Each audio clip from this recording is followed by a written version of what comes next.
आपके क्वेश्चन में यूक्यू में ये पूछा गया है कि आप बताएं कि वीएल फील्ड में अर्ली और लेट क्या प्रेजेंटेशन होती है। सो मैंने पहले बताया, आपको दोबारा बता देती हूँ कि वीएल फील्ड जो अर्ली में क्या होता है कि बिल्कुल नॉर्मल होता है, सिर्फ नॉर्मल कभी कभी जो है इंटरमीडिएट ऑब्सक्यूरिंग ऑफ वीएन होती है। इसके अलावा जो वीएल एक्टिविटी होती है वो बिल्कुल नॉर्मल होती है। लेकिन इसके बाद अगर हम थोड़ी सी और लेट की बात करें तो जो ब्लाइंड स्पॉट है उसकी इनलार्जमेंट हो जाती है। सो मैंने आपको बता दिया है किस तरह से इनलार्जमेंट होती है। और इसके बाद क्या होता है कि इसके जो वीएल फील्ड है वो आस्ते आस्ते जो है वो बिल्कुल कॉन्स्ट्रक्ट होना स्टार्ट होता है, बिल्कुल कॉन्ट्रैक्शन होना स्टार्ट होती है, बिल्कुल कम रह जाता है। वीएन जो है वो कम नज़र आता है, जो वीएल फील्ड जो है वो कम नज़र आती है हमें। उसके बाद अगर हम बात करें तो कंप्लीट ब्लाइंडनेस डेवलप कर सकती है बिल्कुल लेटर स्टेजेस में, बहुत ज़्यादा अगर लेट हो जाए तब। सो हमने अर्ली और लेट में बता देना है इसको। नेक्स्ट हम बात करते हैं डीडीज़। तो डीडीज़ भी आपकी यूक्यूज़ हैं, आपसे पूछे गए हैं। तो पेपिलोडिमा के अलावा अगर कुछ ऐसा क्या है जिसमें जो है ऑप्टिक डिस्क स्वेलिंग होती है। सो पेपिलाइटिस में क्या होता है कि ऑप्टिक डिस्क स्वेलिंग हो जाती है। इसके अलावा स्यूडोन्यूराइटिस के अंदर हो सकता है, एस्टिग्मेटिज्म के अंदर हो सकता है, मैलिग्नेंट हाइपरटेंशन अगर हो जाए अचानक से तब भी क्या होगा कि हमारी जो डिस्क है उसकी स्वेलिंग हो जाएगी आई की।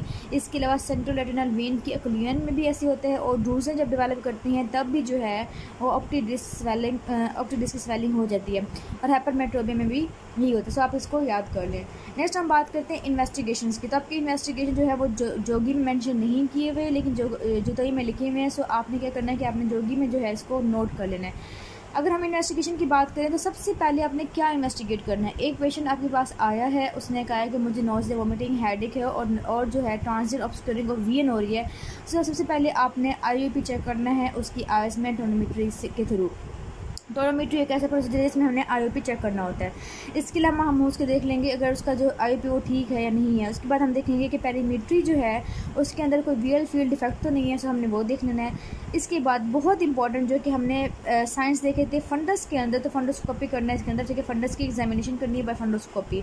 सो फंडस के अंदर जो है हमें क्या करना जाएगा, हम पहले कर चुके हैं कि अर्ली और लेट। अर्ली में क्या था कि जो कप की डिस्क की स्वेलिंग हो गई थी, हैपेरीमिया वगैरह था और वेसल्स भी जो थी उसके अंदर वो कंजस्टेड हो गई थी। लेकिन अगर हम लेट की बात करें तो वहाँ पे ट्रॉफी होना स्टार्ट हो गई थी। सो हम ये जो है 2-4 बातें मेंशन कर देंगे। अगर हम लैब इन्वेस्टिगेशन की बात करें तो हमने सीबीसी, ईएसआर, इन्फेक्शन को रूल आउट करने के लिए सीरोलॉजी करवा लेंगे। इसके अलावा बहुत इंपॉर्टेंट आपके माइंड में आ भी रहा होगा कि अगर माइंड के ब्रेन के अंदर जो है इंट्राक्रेनियल प्रेशर बढ़ गया है, सो हमने किस तरह से उसको चेक करना है। तो हमने लंबर पक्चर करने के बाद उसको सीएसएफ का प्रेशर जो है वो चेक कर लेंगे। नॉर्मल जो होता है वो 10 to 12 तकरीबन होता है। इसके बाद अगर ज़्यादा हो गया तो हमें फिर आइडिया हो जाएगा कि ब्रेन के अंदर जो है कोई ना कोई लियन है। लेकिन इससे पहले हमने एक काम करना होता है कि हमने पहले एक्सरे करवाना होता है। एमआरआई करवा लेंगे या फिर इमेजिंग में सीटी स्कैन करवा लेंगे या फिर एमआरआई करवाने के बाद जब हमें पता लगा कि ब्रेन के अंदर कोई ट्यूमर है, कोई लियन है, सो फिर उसके बाद हम लंबर पंक्चर करवाएंगे ये देखने के लिए कि उस लियन की वजह से सीएसएफ का प्रेशर बढ़ तो नहीं गया। सो इस तरह से हमने इसकी इन्वेस्टिगेशंस कर लेनी होती है।